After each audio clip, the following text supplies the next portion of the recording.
কিছুদিন আগে আমি আমার এক বন্ধুর বাড়ি গেছিলাম। বন্ধুর বাড়িতে বন্ধু আর তার মা একা ছিল। বন্ধু আমাকে তার মায়ের সাথে এক রেখে তার প্রেমিকার সাথে দেখা করতে গেছিল। তখন ঘরে আমি আর আমার বন্ধুর মা অ্যান্টি একা ছিলাম। হঠাৎ করে অ্যান্টি তার ঘরে আমাকে ডাকল। আমি আমার বন্ধুর ঘর থেকে অ্যান্টি ঘরে গিয়ে অবাক হয়ে গেলাম। কারণ সেই সময় তার আচরণটা একটু অন্য রকম ছিল। তিনি আমাকে তার কাছে যেতে বললেন। আমি কাছে যেতেই আমাকে বলল। আমি তার কাছে যেতেই সে আমাকে বলল, এখন তো তোর বন্ধু নেই, তোর বন্ধু এখন তার প্রেমিকার সাথে দেখা করতে, আমার দুজন আছি, কি করে সময় কাটানো যায়? তার কথা শুনিয়ে আমি অনেক অবাক হলাম। তার কথা শুনে আমার মনে নানা প্রশ্ন ঘুরতে শুরু করল। অ্যান্টি নিজেই আমাকে প্রস্তাব দিচ্ছিল আমি নিজে থেকে, তাই আমি নিজে থেকে কিভাবে না বলতে পারি। তাই আমি অ্যান্টি আর পাশে গিয়ে বসলাম আর বললাম, বন্ধুরা, আজকের আবার একটা নতুন গল্প নিয়ে চলে এসেছি।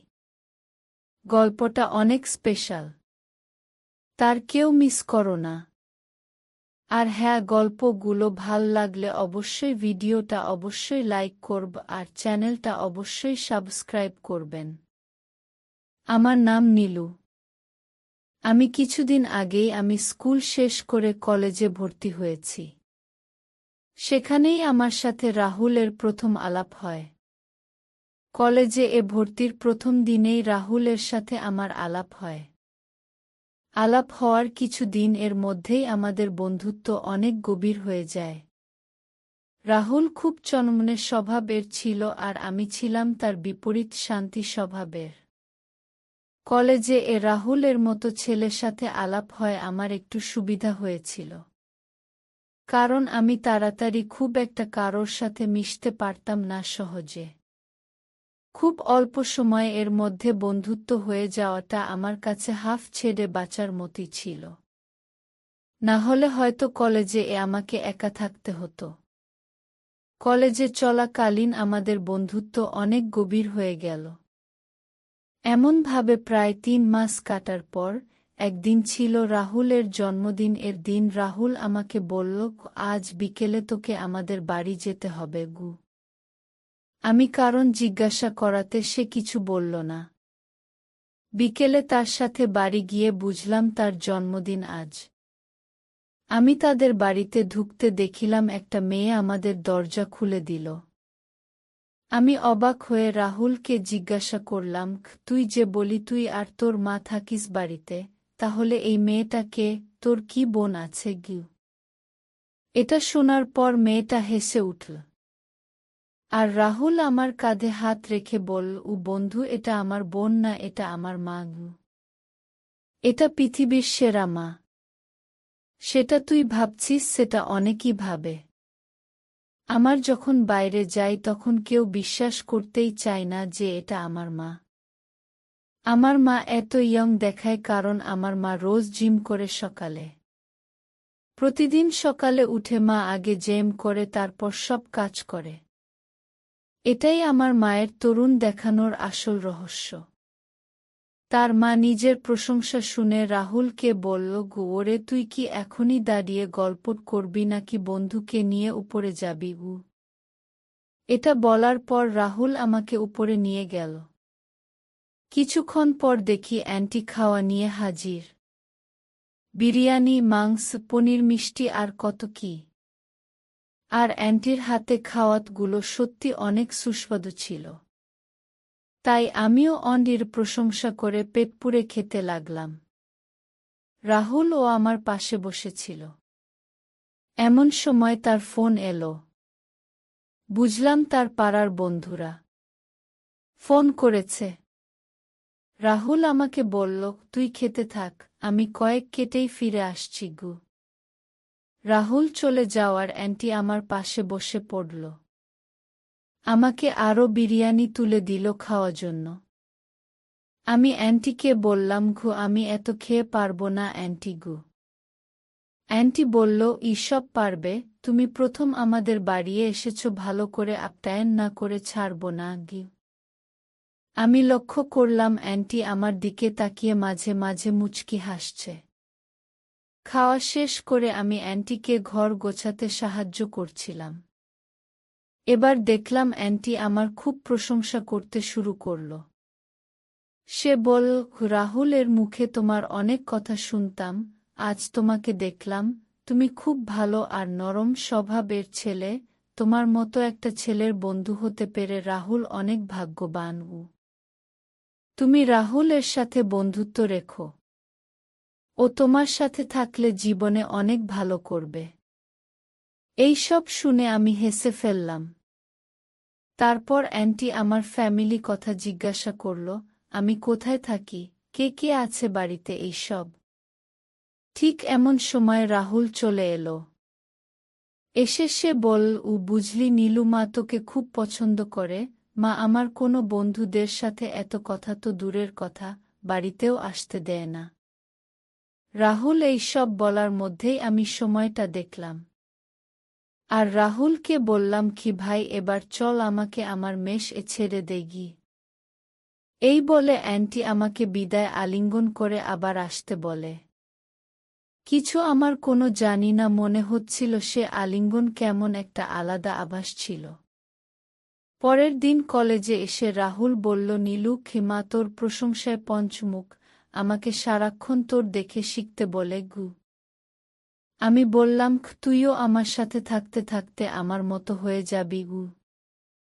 দিন দিন আমাদের বন্ধুত্ব অনেক দারুণ হচ্ছিল।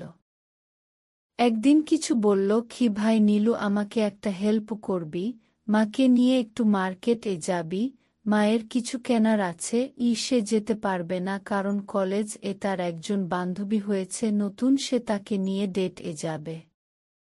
আমি বন্ধুত্বই সাথে এই কথাটা ফেলতে পারলাম না। সে আমাকে বলল বিকেল 6টার সময় তাদের বাড়ি চলে যেতে। আমি কলেজে শেষ করে তার বাড়ির উদ্দেশ্যে গেলাম।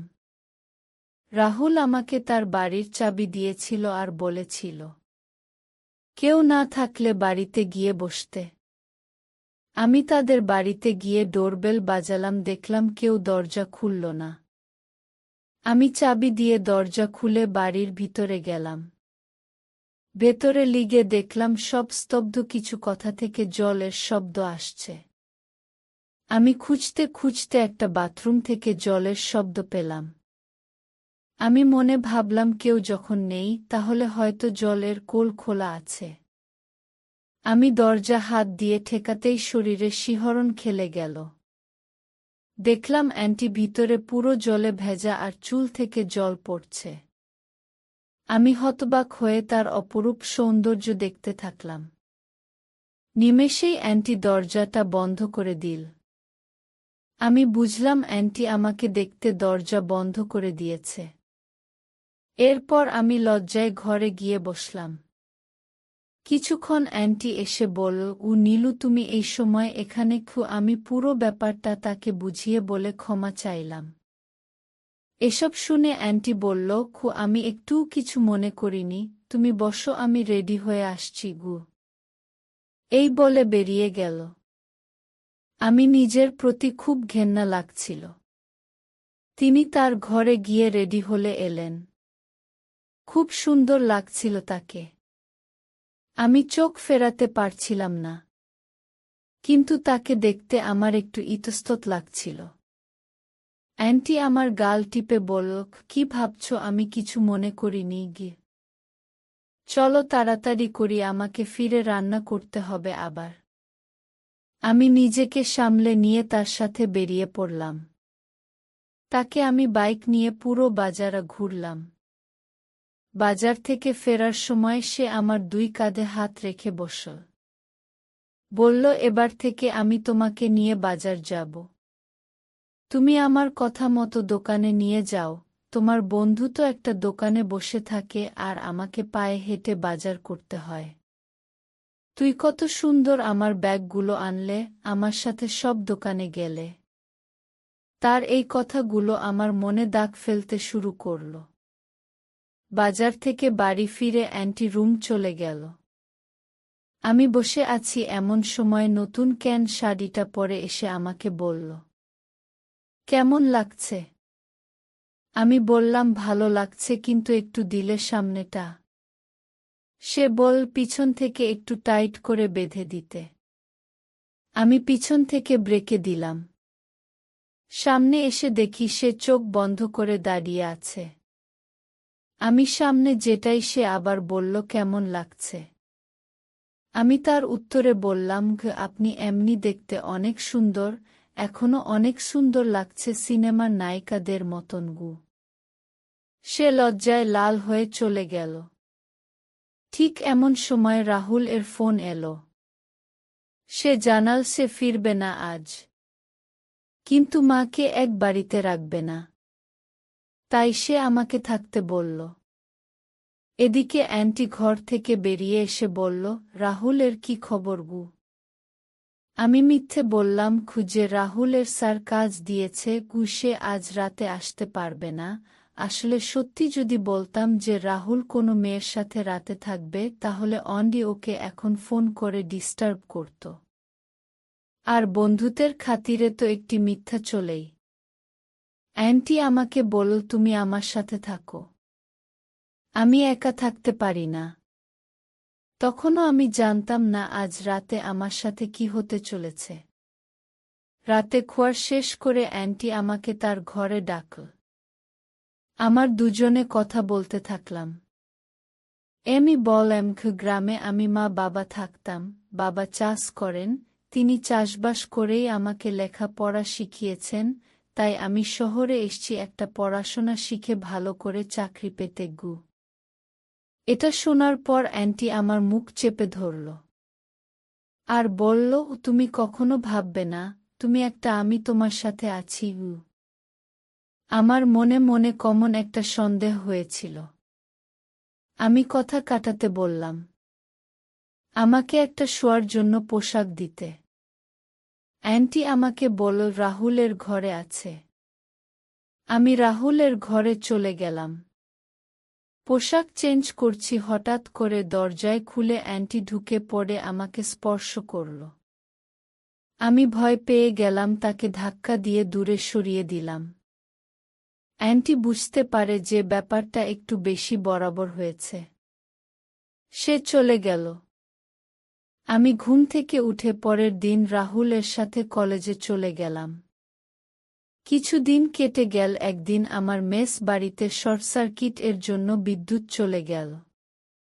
জানতে পারলাম এখন বিদ্যুৎ 2 দিন পরে আসবে। কিন্তু 2 দিন পর কলেজে এর এক্সাম ছিল, তাই পড়তেও হবে। রাহুলকে জানাতে সে চলে এলো আমাকে নিতে। তার বাড়িতে থেকে পড়ব কিছু দিন এর জন্য। আমি সব বইগুলো নিয়ে চলে গেলাম। গিয়ে দেখলাম অ্যান্টি আমাকে দেখে আসলো। কথা বলে চলে গেল আবার রাহুল এর ঘর থেকে। কিছুক্ষণ পর রাহুল এর ফোন এলো। সে চলে গেল, বলল সে ফিরবে না কারণ কলেজের সেই মেয়েটা ফোন করেছে। অ্যান্টিকে সেটা জানাতে না।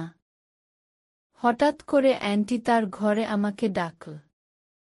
আমি আমার বন্ধুর ঘর থেকে অ্যান্টি ঘরে গিয়ে অবাক হয়ে গেলাম। কারণ সেই সময় তার আচরণটা একটু অন্য রকম ছিল। তিনি আমাকে তার কাছে যেতে বললেন। আমি কাছে যেতেই আমাকে বলল।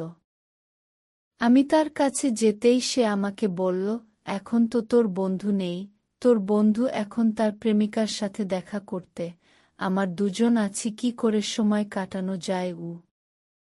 তার কথা শুনিয়ে আমি অনেক অবাক হলাম। তার কথা শুনে আমার মনে নানা প্রশ্ন ঘুরতে শুরু করল। অ্যান্টি নিজেই আমাকে প্রস্তাব দিচ্ছিল আমি নিজে থেকে, তাই আমি নিজে থেকে কিভাবে না বলতে পারি। তাই আমি অ্যান্টি আর পাশে গিয়ে বসলাম। এবার অ্যান্টি দেখলাম উন্মুক্ত হয়ে গেল। আমাকে কাছে টেনে নিল। এবার আমিও অ্যান্টি খেলতে শুরু করে দিলাম।